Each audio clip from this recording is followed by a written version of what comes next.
Buenas noches. Bueno, nuestro equipo es Dinamita.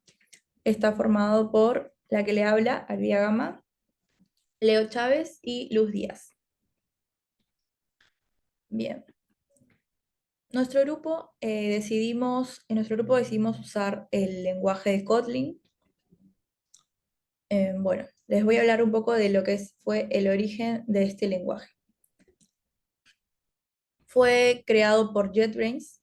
JetBrains es la empresa que también creó a IntelliJ y a WebStorm, dos IDEs bastante populares. Eh, JetBrains arrancó el proyecto en el 2010, ¿no? Que crearon Kotlin. En el 2012, JetBrains anunció que iba a ser de código abierto, pero el lanzamiento oficial de la versión 1.0 de Kotlin fue en febrero del 2016. ¿Cuál fue la motivación para crear este lenguaje? Bueno, necesitaban un lenguaje moderno que corra sobre la JVM, que es la Java Virtual Machine, como, y que compilara tan rápido como Java. Había un lenguaje que sí cumplía con esto, que era Scala. Scala sirve para desarrollar apps también, pero lo que pasa es que era un lenguaje complejo que requería mucho tiempo de compilación, nada comparable con lo que es Kotlin. Bien, ¿para qué sirve y para qué no? ¿Para qué sirve? Una de las diferencias que tiene Kotlin con lo que fue Java, bueno, con lo que es Java, es que en Java siempre está el null pointer exception y esto en Kotlin no aparece, hay null safety. Facilita el desarrollo de apps en Android, tiene más simplicidad, más potencia, la curva de aprendizaje es suave, es un lenguaje con el que puedes arrancar a programar. Está perfectamente integrado con el IDE que es Android Studio, que nosotros lo usamos para el TP. Eh, Sus tiempos de compilación suelen ser más rápidos que los de Java. Tiene una sintaxis concisa, es mucho más legible. De hecho, se dice que si desarrollas en Kotlin, escribes, claro, 40% menos de código que si lo hicieras en Java. Entonces, al haber menos código, menos fallas, entonces más estabilidad, es más estable. Es un lenguaje multiplataforma por el que puedes usarlo no solo para Android, sino para iOS, para web service. Está enfocado en programación orientada a objetos. Es funcional, corre sobre la JVM, sobre esta máquina virtual de Java. Facilita la escritura del código asíncrono de manera más sencilla y concisa. ¿Y para qué nos sirve? Bien, más que un para qué nos sirve, es para qué es menos eficiente. Eh, para ciencia de datos. En ciencia de datos sabemos que hay un lenguaje que la rompe, que es Python.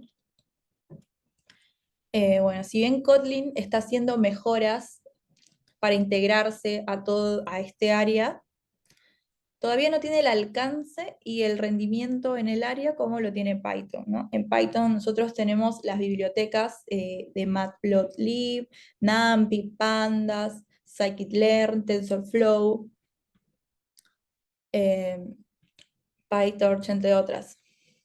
Y otro de los motivos para los que no serviría es cuando tenemos proyectos con restricciones de recursos.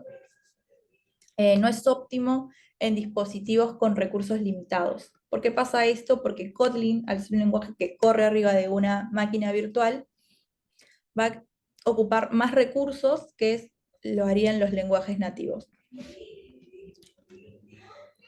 Bien, casos de uso. Bien, como estuve mencionando, los casos de estudio, Kotlin se ha vuelto bastante popular en el desarrollo de aplicaciones para Android. Algunas de las empresas, las voy a estar mencionando ahora, Pinterest, por ejemplo, hizo la migración de Java a Kotlin para su aplicación y bueno, y esto lo que trajo, ganó más velocidad, más eficiencia, ¿no? Más reducción de tiempo. Y bueno, esto produjo mejores resultados para los usuarios finales, para el equipo. Trello, también, que es una aplicación de gestión de proyectos, también adoptó Kotlin, tuvo mayor legibilidad de código, que es una de las ventajas que les estuve mencionando anteriormente, que tiene este lenguaje, y bueno, pudo así acelerar sus desarrollos. También tenemos a Uber, que también incorporó Kotlin en su aplicación Android. Lo que tiene Uber es que aprovechó la interoperabilidad que tiene Kotlin con Java, porque son interoperables, puedes usar los dos lenguajes al mismo tiempo.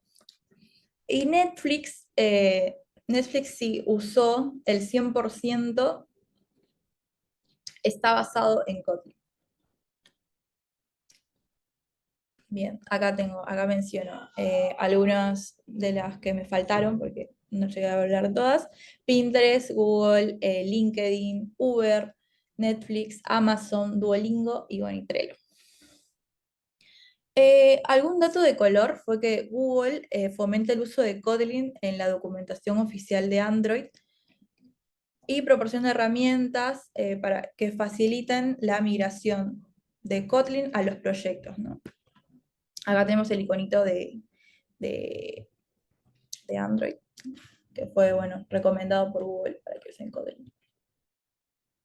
Y otra de las cosas también es que IntelliJ usa Kotlin para sus proyectos, para sus propios proyectos. Entonces, por eso están interesados en seguir desarrollándolo. Recordemos que IntelliJ también fue creado por JetBrains, que es el creador de Kotlin. Bueno, eh, hasta aquí lo que me tocó hablar y ahora le cedo el pase a mi compañera. Gracias.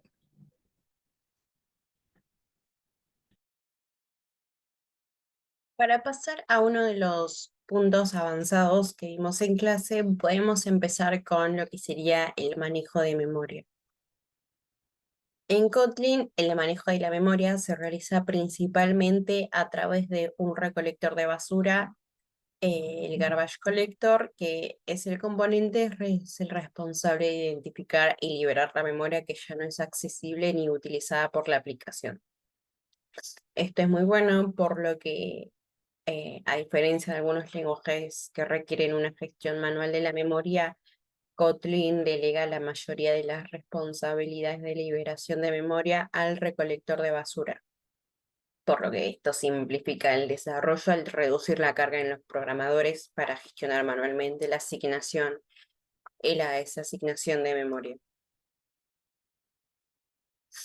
En evitando las referencias colgadas, tenemos que en muchos lenguajes de programación la presencia de referencias nulas o null reference puede llevar a errores difíciles de depurar, ya que intentar acceder a un objeto nulo resulta en una excepción en tiempo de ejecución. Como Kotlin aborda este problema es introduciendo el concepto de tipos nulos y establece un enfoque de null safety. Como podemos ver en tipos nulos, en Kotlin todos los tipos de datos son no nulos de forma predeterminada. Sin embargo, para expresar que una variable puede contener un valor nulo, se utiliza el modificador del signo de pregunta después del tipo de dato. Esto se conoce como un tipo nuleable. Por ejemplo, tenemos ahí definida materia, tipo de dato usando el modificador, y en la línea siguiente podemos definirlo como null, y esto es válido ya que usamos el modificador anteriormente, lo cual no vamos a entrar en ningún error. Así que este tipo de enfoque obliga al programador a manejar explícitamente las posibilidades de nulos, mejorando la claridad y reduciendo los errores relacionados con referencias colgadas. Tenemos en Safe Calls las llamadas seguras, En lugar de acceder directamente a propiedades o métodos de un objeto que podría ser nulo, Kotlin proporciona el operador de la llamada segura, el modificador signo de pregunta, lo cual este operador permite realizar operaciones solo si el objeto de la izquierda no es nulo y devuelve nulo en caso contrario. Como por ejemplo, tenemos definido a la variable longitud, tipo de dato modificador, llamada de una variable modificador y el llamado a una función, lo cual termina siendo todo nulo si materia es nulo, pero no tira un error porque estamos usando el signo de pregunta y menos para la definición de longitud porque a su vez estamos usando el modificador incluido en el tipo de dato. En el llamado operador Elvis, cuando se desea proporcionar un valor predeterminado en caso de que la expresión sea nula. Es medio similar a la anterior, pero acá uno puede definir por default qué variable quiere usar si termina siendo nulo. En lanzamientos seguros tenemos que hay situaciones donde el programador está seguro de que una variable no es nula en un punto específico, lo cual se puede utilizar el operador de exclamación para indicar al compilador que no realice verificaciones de nulos. Como podemos ver ahí, estamos usando en la variable el signo de exclamación, pero este uso tiene que ser cauteloso ya que puede conducir a null pointer exception si la variable es realmente nula. Para lo que sería el manejo de errores, en Kotlin se realiza mediante la utilización de excepciones de manera muy similar a los otros lenguajes.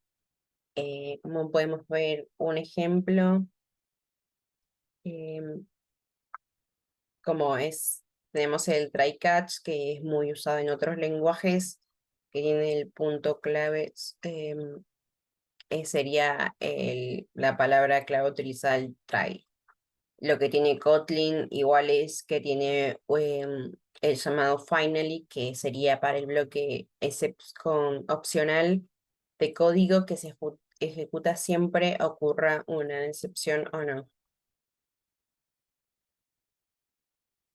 Para el manejo de concurrencia tenemos lo que se llama las corrutinas, que es destacado por eso también, que es una función que puede suspenderse y reanudarse en cualquier momento, sin bloquear el hilo de ejecución en el que se esté ejecutando. Las corrutinas permiten crear programas asíncronos y no bloqueantes que pueden aprovechar mejor los recursos del sistema y mejorar el rendimiento. Si queremos ver un ejemplo concreto, tenemos este programa que lo podemos correr.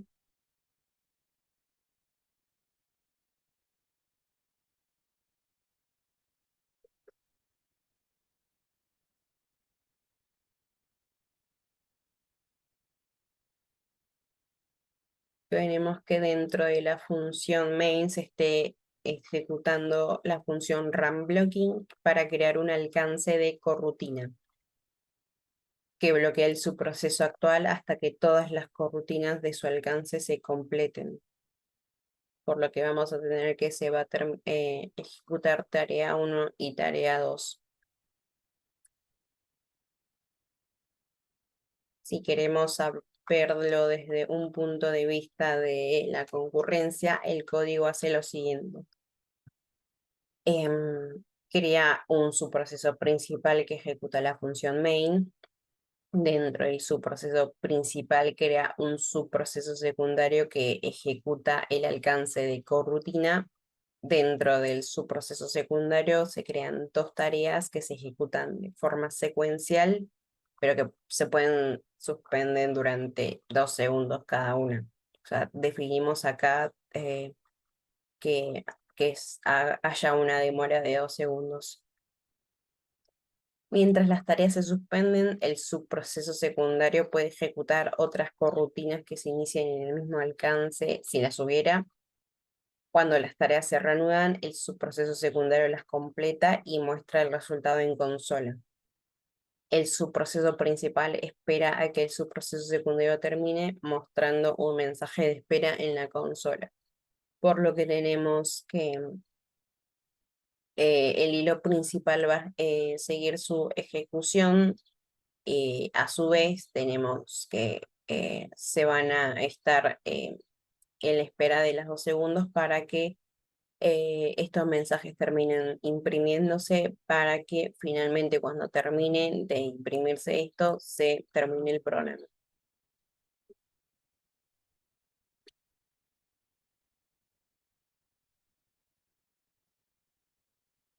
Para hablar finalmente de las estadísticas de uso, según el informe del State of Developer Ecosystem, Kotlin es el cuarto lenguaje más usado por los desarrolladores, con un 31% de participación, solo superado por Java, JavaScript y Python. Además, tiene el 59% de los desarrolladores que usan Kotlin para Android y el 11% de los desarrolladores de backend lo usan como su lenguaje principal, lo cual vemos de que tiene el mayor porcentaje para los que son los desarrolladores mobiles, por lo que está liderando en ese punto. Para los frameworks, Kotlin es compatible con todos los frameworks de Java y tiene soporte específico para algunos de ellos como Spring, lo cual fue utilizado Spring para el TP. La evolución, Kotlin ha evolucionado mucho desde su primera versión, incorporando nuevas características y mejorando su rendimiento y estabilidad, por lo que tenemos que algunas de las novedades más destacadas son la introducción de cortinas que permiten escribir el código asíncrono y concurrente de una forma sencilla y eficiente. El soporte para multiplataforma permite escribir códigos también entre diferentes plataformas como la JVM. Y en influencias, Kotlin está fuertemente influenciado por otros lenguajes de programación, especialmente por Java, del que hereda la sintaxis básica, el sistema de tipos y la compatibilidad con la JVM, aunque también se inspira en Scala, Groovy y C Sharp y Gozo, entre otros lenguajes de los que toma elementos como las referencias de tipos, las expresiones lambda, las extensiones de funciones, los delegados, las clases de datos y otras cosas, etcétera. Y podemos continuar con los siguientes puntos.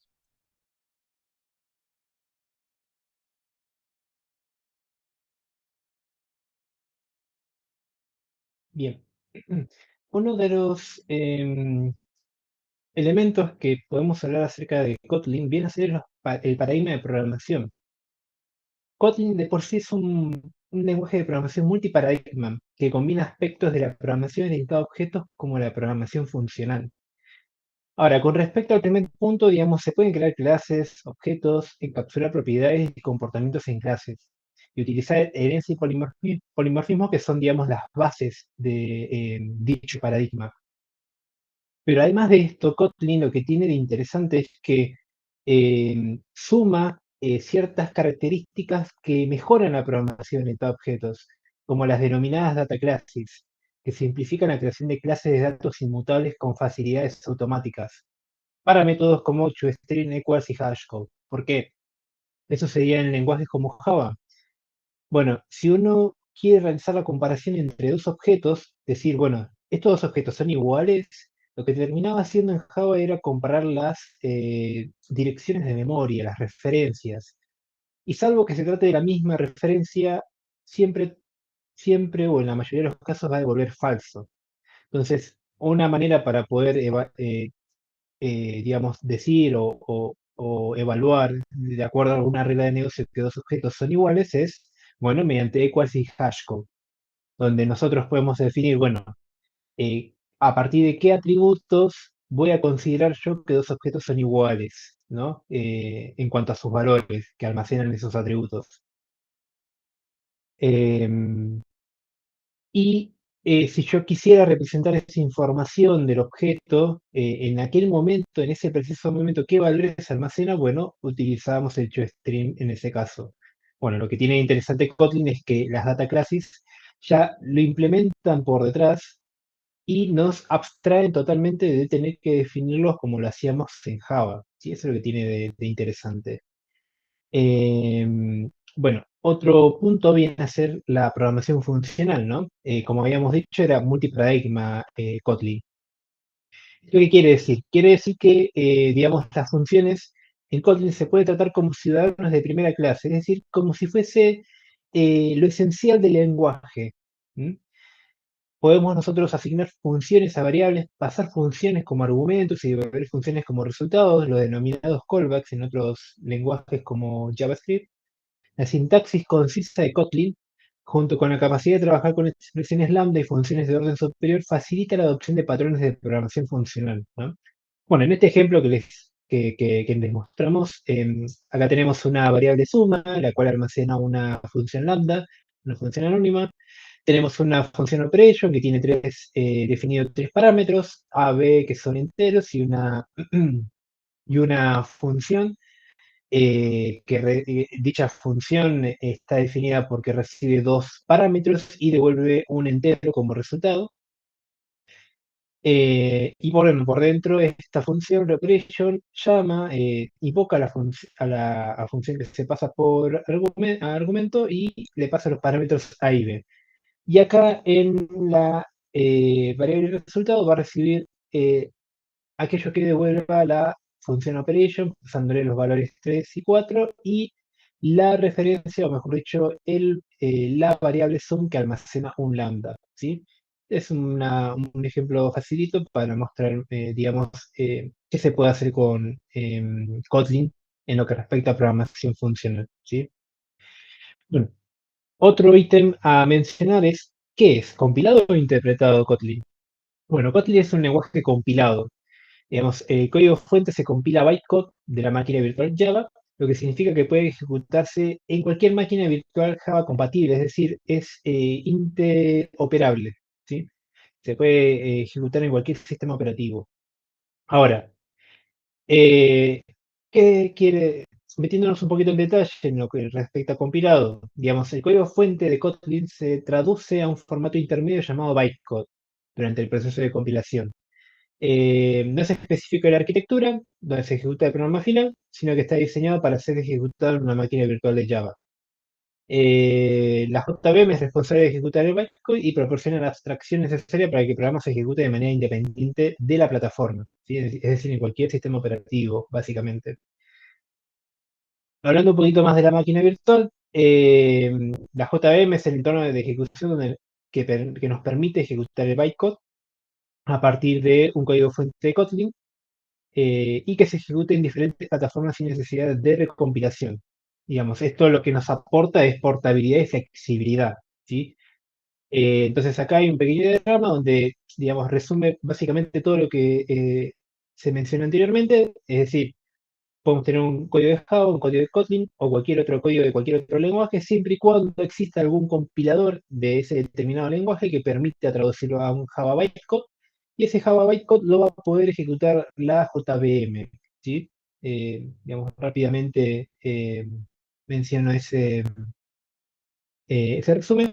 Y luego hay aspectos básicos del lenguaje, como por ejemplo el tipado. Digamos, Kotlin de por sí es un lenguaje fuertemente tipado, lo que significa que el tipo de una variable debe ser declarado y se verifica en tiempo de compilación. Esto implica que las operaciones en las variables deben ser coherentes con sus tipos, ¿sí? En este ejemplo que hay acá, tenemos definidas dos variables, número y texto, donde número almacena una variable 42 y el texto almacena la variable, un valor perdón, hello.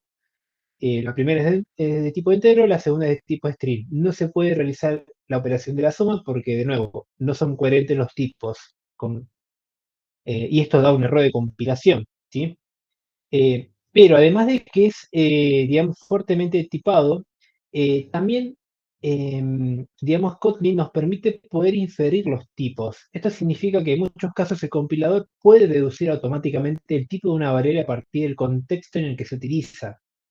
Y esto reduce la necesidad de especificar el tipo de variable de manera explícita, haciendo el código más conciso, ¿sí? Digamos, acá ya desapareció el tipado y a partir de los valores que se quieren almacenar en digamos, en la variable ya, el compilador puede deducir cuál es el tipo de dato para esa variable, ¿sí? Bueno, hacemos con el siguiente tópico. Otra consideración de estas nociones de lenguaje de Kotlin es el control de flujos. A ver, Kotlin, al igual que demás otros lenguajes, maneja los controles de flujo comunes, los tiene, ¿sí? Lo único que va variando, o varía un poquito, viene a ser el web, que es una versión mejorada del switch, ¿sí? Porque otras estructuras como el if, el else, el for, el while do, los tiene. Ahora, el web lo que tiene de particular es la sintaxis, ¿sí? Pero en esencia hace lo mismo que el switch. Por ahí termina siendo un poquito más declarativo, en mi opinión, ya que no es necesario definir los breaks y en vez de un default hay una instrucción que se denomina else, que es por donde sale en caso de que no se cumpla con ninguna de las condiciones anteriormente descritas, ¿sí? Entonces, si no se cumple que opción sea igual a un valor 1 literal, al valor 2 o al valor 3, entonces irá el valor, perdón, irá por la bifurcación del else, ¿sí? Digamos, eh, cambia un poco la sintaxis en ese sentido. Ahora, tipo de datos abstractos. Bueno, en Kotlin se pueden crear TDAs utilizando clases e interfaces. Em, Acá tenemos un ejemplo en la cual, digamos, se define este el código de la API, que se define una interfaz validador. Em, Nada, básicamente es para validar una información que llega por argumento y esto, digamos, si termina siendo válido, devuelve una lista vacía. En caso de que tenga errores, esa información que recibe por parámetro va a arrojar un listado de errores o excepciones. Esta es la interface. Luego, digamos, hay una implementación, una clase que implementa esta interface que viene a ser un Composite Validator, que en resumen viene a ser, bueno, eh, el Composite recibe toda una serie de validadores que van a validar un input o una información en particular y en todo caso se encarga de ejecutar cada uno de esos validadores, ¿sí? Y valida al dato que recibe por parámetro, ¿sí? Y devuelve un listado de excepciones con toda la sumatoria de excepciones, ¿sí? Eso es en resumen lo que hace. ¿Qué más? Bueno, pasemos a otro tópico. Comparación con otros lenguajes similares, ¿sí? Otros lenguajes similares que sirven para el mismo propósito, ¿no? De desarrollo de aplicaciones para Android, viene a ser Java y Swift. También, digamos, Kotlin se utiliza para otro tipo de contextos como soluciones empresariales de gran escala, como API Core. Lo digo nada, por experiencia. Ahora, ¿qué diferencias claves se encuentran entre estos lenguajes? Bueno, por un lado, la interoperabilidad con Java, es decir, todo aquello que fue diseñado para Java se puede utilizar para Kotlin y viceversa, ¿sí? Es interoperable. Podemos utilizar todas las bibliotecas de Java en Kotlin y todas las bibliotecas de Kotlin en Java. Y esto, digamos, permite poder adoptar gradualmente Kotlin en proyectos existentes, ¿sí? Poder hacer uso de todo ese gran ecosistema de bibliotecas que ya posee Java, ¿sí? Tenemos el NoSafety también. Digamos, la nuleabilidad es una parte importante del sistema de tipos de Kotlin, ya que por defecto, de manera predeterminada, los tipos de datos en Kotlin son no nulos. Y esto permite prevenir errores relacionados con referencias nulas, los denominados null pointer exception, que es lo que sucede en Java, ¿sí? Que es un error muy común. Y bueno, Swift en su caso utiliza un sistema de tipo opcional para manejar los valores nulos, ¿sí? Ahora, ¿qué otra cuestión podemos mencionar? Las corrutinas. Digamos, Kotlin, la manera en que maneja las corrutinas lo hace de manera concisa y eficiente para realizar operaciones asíncronas y concurrentes. A comparación del manejo tradicional de hilos, porque lo que sucedía en Java era que uno tenía que empezar a utilizar las clases thread o la interfaz runeable Y esto, digamos, tenía ciertas limitaciones: complejidad y riesgo de errores, consumo de recursos, escalabilidad limitada, dificultad para coordinar tareas asíncronas. Digamos, Kotlin, en ese sentido, asimiló ciertos aspectos de otros lenguajes como assign y await de JavaScript, y esto le proporciona un enfoque más eficiente y expresivo, ¿sí? Otra cuestión más a mencionar es la expresividad de sintaxis. Digamos, Kotlin se diseñó para ser conciso y expresivo a comparación de Java, es decir, deja de ser verboso y mejora la legibilidad. Swift, por su lado, se centra en la legibilidad y expresividad, lo que se traduce en una sintaxis moderna y concisa. ¿Ok? Luego, esto ya desarrolla multiplataforma. Digamos, Kotlin, Kotlin tiene native, y permite la compilación del código de Kotlin a binarios nativos, lo que facilita el desarrollo de aplicaciones multiplataformas, es decir, que se puede ejecutar en iOS, en Android y otras plataformas. Swift, por otro lado, es específico de Apple y se utiliza principalmente para el desarrollo de aplicaciones iOS y macOS, ¿sí? Si ya era interoperable entre sistemas operativos, digamos, MacOS, Linux y Windows, bueno, ahora también lo es con multiplataformas, aplicaciones multiplataformas de mobile, ¿sí? iOS, Android y demás. Y por último, la comprobación de excepciones. Digamos, Kotlin utiliza una estrategia de excepciones no verificadas. Digamos, no es necesario declarar o gestionar explícitamente excepciones en el código. Por lo contrario, en Java se tienen que ser manejadas o declaradas en la firma del método. Eh, la aproximación de Kotlin simplifica la gestión de excepciones, ¿sí?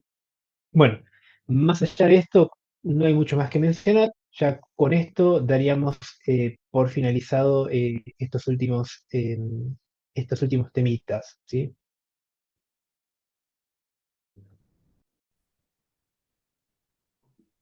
Ok, entonces en esta parte de nuestro TP vamos a mostrar el TP integrador en la que elegimos hacer una aplicación mobile de aplicaciones para reserva de vuelos. En esta parte tenemos, por ejemplo, la base de datos que usamos Firebase, que en un principio está vacía, y cuando pasemos a la demo vamos a ver la salida resultante dada de alta como un documento. Ok, esa sería la primera vista de nuestra aplicación. Elegimos origen, destino y una fecha de ida. Hacemos la búsqueda de vuelos y el resultado es toda la lista de opciones que tenemos a elegir. Podemos elegir cualquiera de las dos. Por ejemplo, la última, le damos continuar y la siguiente vista es para ingresar los datos del usuario que está haciendo la reserva. Tenemos nombre, apellido, DNI, teléfono, email como datos principales.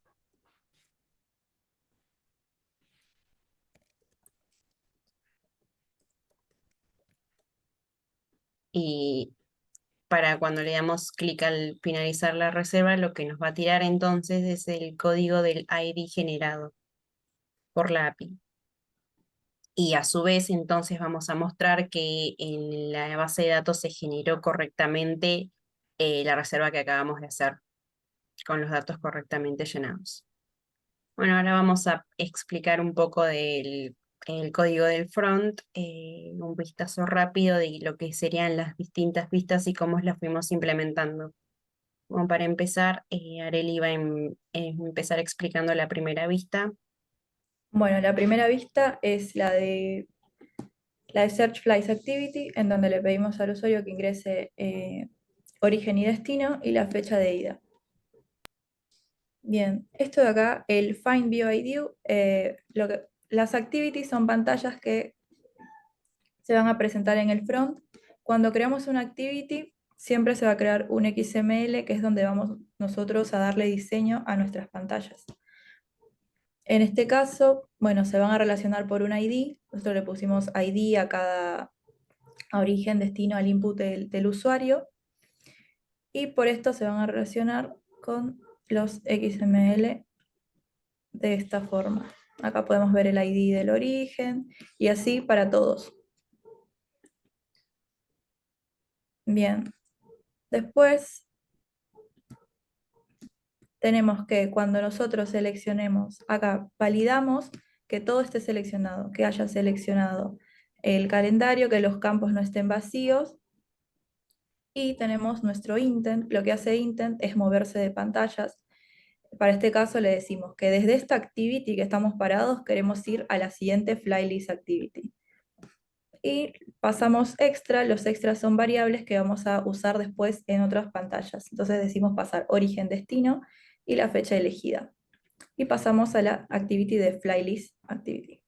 Bueno, entonces en esa parte de la vista es donde vamos a tener que hacer la búsqueda con la API, en la que, dado los valores ingresados por el usuario de origen y destino, va a ser una búsqueda, por ejemplo, ahí en call en queue, en la que va a ser una petición, ahí justamente en la que va a ser una petición hacia la API que se va a ejecutar de manera síncrona, y la lógica del onResponse sería entonces lo que la API me devuelve, que lo guardamos en la variable flight search, que es la respuesta del listado de vuelos. Y a su vez eso va a llamar a la función populate_list_view, en la que va a recibir el listado de vuelo y nos los va a crear de forma dinámica cada uno de los elementos para ingresarlos al XML.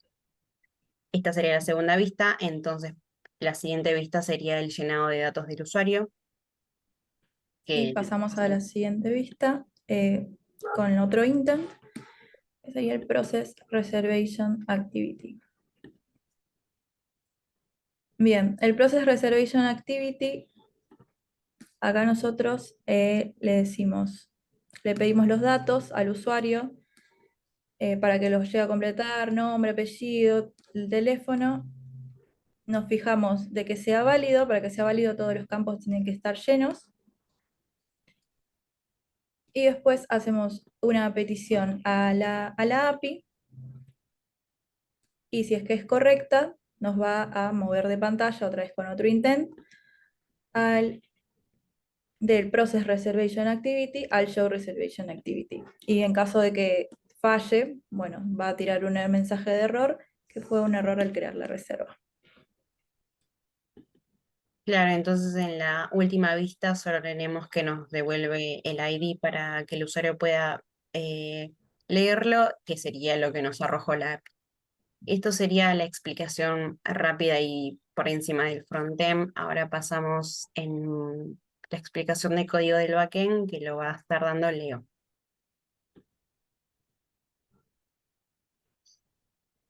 Bien.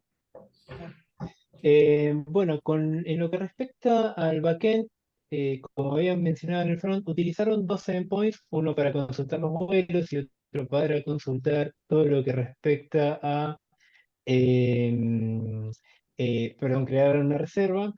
Entonces, lo que respecta a la consulta de vuelos, se realiza a partir de una clase que se llama recurso de vuelos.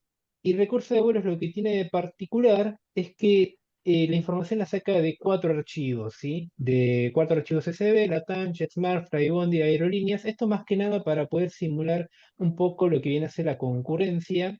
Y bueno, vamos un poquito más en el código, tiene varias capas de lógica, y acá vamos a tener un manejador de archivos de vuelo, y acá, digamos, está la lógica principal que se encarga de procesar un CSV. Ahora, al procesar el CSV, nosotros dijimos que teníamos cuatro archivos, tenemos que utilizar concurrencia y paralelismo, ¿sí? Y es este bloque de código en donde nosotros hacemos la concurrencia y el paralelismo, es decir, vamos a leer en simultáneo cuatro archivos, y a partir de esos cuatro archivos, una vez que están leídos totalmente todos, recién ahí vamos a empezar a procesar esa información y vamos a filtrar con la información o la filtros que nos pidió el frontend, ¿no? El destino, el origen y la fecha, ¿sí? Esto es lo que termina devolviendo la API para el front. Esto con la primera petición, la consulta de vuelos. Luego, en lo que respecta a reservas, habíamos mencionado que se daba el alta, por lo tanto va a ser un post. Y esto a comparación de lo que viene a ser digamos, los vuelos, la información se maneja a partir de una base de datos, es decir, con la comunicación con el Firebase, que es una base de datos no relacional. Ahora, La base de datos no relacional, digamos, acá nosotros manejamos documentos en vez de registros y colecciones. En este caso, nosotros, la manera que tenemos para poder validar que un documento se pudo dar de alta en la base de datos de Firebase es preguntar si el documento se generó el ID, que es automático, lo genera Firebase. Si está todo ok, entonces esto está bien, le devolvemos que fue creado al frontend, y en caso contrario, si hubo algún tipo de error, devolvemos un error 500 al front. ¿Sí? Esto, digamos, muy por arriba de cómo maneja la API todas estas, digamos, operaciones. Y por ahí algunos detalles que nos interesa mucho poder resaltar es que también hemos aplicado extensiones, ¿no? Digamos, poder sumar funcionalidades a clases ya existentes en Kotlin. Y acá hay algunos ejemplos, ¿no? Para poder validar si un objeto es nulo o no. Y también lo importante es que sumamos la interoperabilidad. Tenemos dos carpetitas de Java, una de Kotlin, y en la de Java tenemos dos archivitos, ¿sí? Que nada, sirven para hacer validaciones, pero el punto es que, digamos, puede convivir tanto el código de Java como de Kotlin en el proyecto del API y funciona lo más bien, no tiene ningún problema, esto buildea y corre, ¿sí? Pero bueno, eso sería, digamos, principalmente lo que queríamos mencionar acerca de la API, ¿sí? Em, No sé si quiere Bueno, mencionar algo más. y agregar también que todo lo sacamos de la página oficial de Kotlin, land.org. Ujú. Y eso sería nuestra presentación del DP Integrador junto con la muestra de la demo y la explicación del código. Muchas gracias.